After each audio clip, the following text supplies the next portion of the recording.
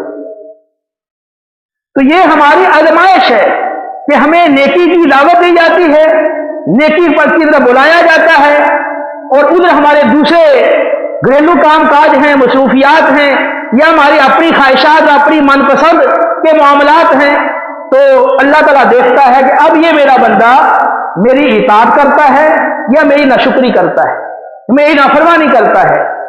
تو اگر آپ اپنی اس مصروفیت کو اور اپنی اس خواہش کو چھوڑ کے اب اللہ کا حکم مانتے ہیں اور فریضہ ادا کرتے ہیں، پھر جب آپ اپنے معاملات کو نپٹاتے ہیں، پھر تو آپ کامیابی کی طرف بڑھ رہے ہیں۔ اور اگر آپ کا یہی معمول بن گیا ہے کہ اذانیں ہوتی رہتی ہیں، وقت گزر جاتے ہیں، آپ اپنے معاملات میں لگے رہتے ہیں، تو پھر آپ اس آزمائش میں ناکامی کی طرف جا رہے ہیں۔ لیکن ابھی موقع ہے کہ اس کی تلافی ہو سکتی ہے۔ اللہ کی بارگاہ میں سچی توبہ کر کے اور معافی مانگ کے آپ اس کوتاہی کا ازالہ کر سکتے ہو۔ لیکن جب زندگی ختم ہو گئی اور یہ عمر پوری ہو گئی تو پھر اس نقصان کی تلافی کی کوئی صورت نہیں رہے گی، پھر سوائے پچھتاوے کے کچھ ہاتھ نہیں آئے گا۔ آپ دیکھیں انبیاء علیہ السلام جو ہمارے رہنما ہیں، ان کو کیسی کیسی تکالیف آئی ہیں اور ان کے دشمنوں نے انہیں کیسے کیسے ستایا ہے، پورا قرآن بھرا پڑا ہے۔ مختلف انبیاء کے قصے ہیں، ان کی قوموں نے ان کے ساتھ کیسے سلوک کیے، کس طرح کے ناروا سلوک اور طرح طرح کے ظلم و ستم، طرح طرح کے طعن و تشنیع، ان کی سیدھی باتیں اور زد و کوب، یہاں تک کہ قید میں ڈالنا، یہ ساری ان کے ساتھ معاملات ہوتے رہے۔ لیکن اس کے باوجود انبیاء علیہ السلام اللہ کی طرف سے لگائی گئی ڈیوٹی کو اور فریضوں کو پورے طور پر سر انجام دیتے رہے۔ اب یوسف علیہ السلام کو دیکھ لیں کہ بھرپور جوانی ہے، اور جوانی میں آپ جاتے ہیں کہ انسان کی جو قوتیں ہیں اور خواہشات ہیں یہ پورے کمال اور عروج پر ہوتی۔ اور یوسف علیہ السلام کو برائی کی دعوت دینے والی خاتون، وہ حسن و جمال والی بھی ہے، مال و دولت والی بھی ہے، حسب و نسب والی بھی ہے، اس کے بعد ہر طرح کے وسائل بھی ہیں۔ اور یوسف علیہ السلام جانتے ہیں کہ اگر اس کی بات مان لی جائے تو میرے لیے یہ آسانی پیدا کر دے گی، سہولتیں پیدا کر دے گی، اور اگر اس کی بات نہ مانو تو مجھے مشقت میں ڈالے گی۔ یہ سب کچھ آپ کو معلوم ہے، اور پھر انسان کی خواہشات بھی ہیں۔ لیکن اس کے باوجود آپ دیکھیں کہ آپ اس پورے زمانے کے اندر آپ پورے طور پر کمال درجہ پاک دامن رہے۔ اس نے کہا لَإِن لَّمْ يَفْعَلْ مَا آمُرُهُ لَيُسْجَنَنَّ وَلَا يَكُونًا مِنَ الصَّاغِرِينَ۔ کہنے لگی کہ جو میں کہتی ہوں اگر یوسف میری بات نہیں مانے گا اور میری خواہش کو پورا نہیں کرے گا تو پھر ضرور بھی ضرور قید خانے میں ڈالا جائے گا، اور اس کو بڑی ذلت اور رسوائی کا سامنا کرنا پڑے گا۔ جب یوسف علیہ السلام نے دیکھا کہ یہ عزم کر چکی ہے اور یہ پختہ ارادہ کر چکی ہے اور یہ اس برائی سے ہٹنے کے لیے تیار نہیں، تو اللہ کی بارگاہ میں خود دعا مانگی، ربی السجن احب الی مما یدعوننی الیہ۔ اے میرے رب، میرے لیے قید خانہ بہتر ہے بمقابلے اس برائی کے جس کی یہ عورتیں مجھے دعوت دے رہی۔ فَإِلَّا تَصْرِفْ عَنِّي كَيْدَهُنَّ أَصْبُ إِلَيْهِنَّ وَأَكُن مِّنَ الْجَاهِلِينَ۔ اور اے میرے رب، اگر تو نے ان عورتوں کا مکر و فریب مجھ سے نہ پھیرا تو پھر ہو سکتا ہے میں ان کی طرف مائل ہو جاؤں اور میں بھی نادان بن بیٹھوں۔ فَاسْتَجَابَ لَهُ رَبُّهُ۔ یوسف علیہ السلام کے رب نے ان کی دعا کو قبول فرما لیا۔ فَصَرَفَ عَنْهُ كَيْدَهُنَّ۔ اللہ رب العالمین نے ان عورتوں کا مکر یوسف علیہ السلام سے پھیر دیا اور ٹال دیا۔ اِنَّهُ هُوَ السَّمِيعُ الْعَلِيمُ۔ بے شک اللہ تعالیٰ تو سننے والا، خوب سننے والا، جاننے والا ہے۔ ثُمَّ بَدَا لَهُم مِّن بَعْدِ رَأَوُا الْآيَاتِ لَيَسْجُنُنَّهُ حَتَّىٰ حِينٍ۔ پھر اس کے بعد ان لوگوں کو عزیز مصر اور اس کے اراکین کو یہ خیال آیا کہ کچھ دیر کے لیے، جب یہ ساری نشانیاں وہ دیکھ چکے اور ان پہ یوسف علیہ السلام کی پاکیزگی اور پاکدامنی بالکل واضح تھی، یہ سب کچھ دیکھنے کے بعد انہوں نے یہ فیصلہ کیا کہ کچھ مدت کے لیے یوسف علیہ السلام کو قید خانے میں ڈال دیا جائے تاکہ یہ معاملہ رفع دفع ہو جائے۔ چنانچہ یوسف علیہ السلام کو قید خانے میں ڈال دیا گیا۔ تو مفسرین کے مختلف اقوال ہے کہ 7 سال آپ قید خانے میں رہے یا اس سے بھی زیادہ عرصہ آپ قید خانے میں رہے۔ آپ یہاں تھوڑا سا غور کریں کہ یوسف علیہ السلام کی جوانی کی عمر ہے، اور وہ جوانی جس میں انسان کی خواہشات کمال پر ہوتی ہیں اور قوت بھی کمال پر ہوتی ہے، اور جو برائی کی دعوت دینے والی خاتون ہے وہ حسن و جمال والی بھی ہے، حسب و نسب والی بھی ہے، مال و دولت والی بھی ہے، اور وہ آپ کو کشادگی بھی مہیا کر سکتی ہے ظاہری مال و دولت کے ساتھ، اور آپ کو وہ تکلیف میں بھی ڈال سکتی ہے۔ یہ ساری باتیں ہیں، اس کے باوجود یوسف علیہ السلام خود اللہ کی بارگاہ میں دعا کر رہے ہیں کہ یا اللہ مجھے قید خانے میں ڈال دیا جائے، میں اس برائی سے کسی طرح بچ جاؤں، تو مجھے اس سے بچا لے، اگر تو نہیں بچائے گا تو تیری بغیر توفیق کے تو میں نہیں بچ سکتا، پھر تو ہو سکتا ہے میں نادان بچ جاؤں۔ تو کس طرح وہ گریہ زاری کر کے اللہ کی بارگاہ میں قید خانے میں جانے کی دعا کر رہے ہیں۔ کمال درجے کا یہ تقویٰ ہے، کمال درجے کی پاکیزگی ہے کہ اس سے بچنے کے لیے، اس برائی سے وہ قید خانے میں انہوں نے جانے کی خود دعا مانگی ہے، اور پھر عرصہ دراز وہ قید خانے میں رہے ہیں اس برائی سے بچنے کے لیے۔ تو یہ ہیں وہ نفوس قدسیہ جن کے راستے پر ہم چلنے کی دعا کرتے ہیں کہ اے اللہ ہمیں اپنے ان انعام یافتہ بندوں کے راستے پر چلا۔ لیکن افسوس یہ ہے کہ ہم تو صرف رٹے رٹائے الفاظ ہی پڑھتے، اس کا جو مفہوم ہے اور یہ اس کا مقصود ہے اس کے لیے تو ہماری توجہ ہی نہیں ہوتی، اور یہی وجہ ہے کہ وہ ابھی ہمیں نماز پڑھی اور یہ الفاظ بھی پڑھے اہدنا الصراط المستقیم، اور اس کے بعد اگر اسی کی دعوت دی جائے انبیاء کے راستے کی تو کوئی ماننے کے لیے تیار نہیں، سننے کے لیے کوئی تیار نہیں۔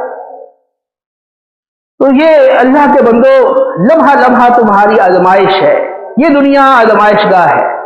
دیکھیں وہ 3 صحابہ کا واقعہ جو میں نے گزشتہ دروس میں بیان کیا کہ وہ سارے غزوات میں شرکت کرتے رہے اور باقی احکام شرع کے بھی پورے طور پر پابند تھے، بس ایک موقع پر کچھ کوتاہی ہو گئی کہ غزوے میں وہ شرکت نہیں کر سکتے، تو پھر دیکھ لیں کہ اللہ کی طرف سے کتنا بڑا عتاب ہوا، اور یہ 50 دن تک ان کا سوشل بائیکاٹ کر دیا گیا، اور قرآن نے خود ان کی کیفیت کو بیان کیا ہے کہ زمین وسعت کے باوجود ان پر تنگ ہو گئی تھی اور وہ خود اپنی جانوں سے تنگ آ گئے تھے۔ تو آپ خود ذرا سوچ لیں نا کہ اگر لوگوں کو روک دیا جائے کہ ہم سے کوئی بات نہ کرے، تو اب ہم سے ہمارے یہ سارے دوست احباب کوئی بات نہ کریں، ہم جدھر بھی جائیں ہم سے کوئی نہ سلام کرے نہ سلام کا جواب دینا، ہمارے گھر والے بات کریں، تو ہماری کتنی دشواری پیدا ہو جائے گی۔ اصل میں صحیح معنوں کے اندر دشواری کا پتہ آدمی کو تب چلتا ہے جب اس تکلیف میں مبتلا ہوتا ہے، اس سے پہلے تو آدمی پوری طرح سے غور ہی نہیں کرتا، سرسری سے تصور بس ذہن میں لایا، بس پھر اس سے توجہ ہٹا لی۔ تو وہ صاحب ایمان تھے، مخلص تھے، اس کے باوجود تھوڑی سی کوتاہی پر ان کو بر اعتاب کیا گیا اور انہیں تنبیہ کر دی گئی۔ تو اس میں ہمارے لیے درس ہے، ہمارے لیے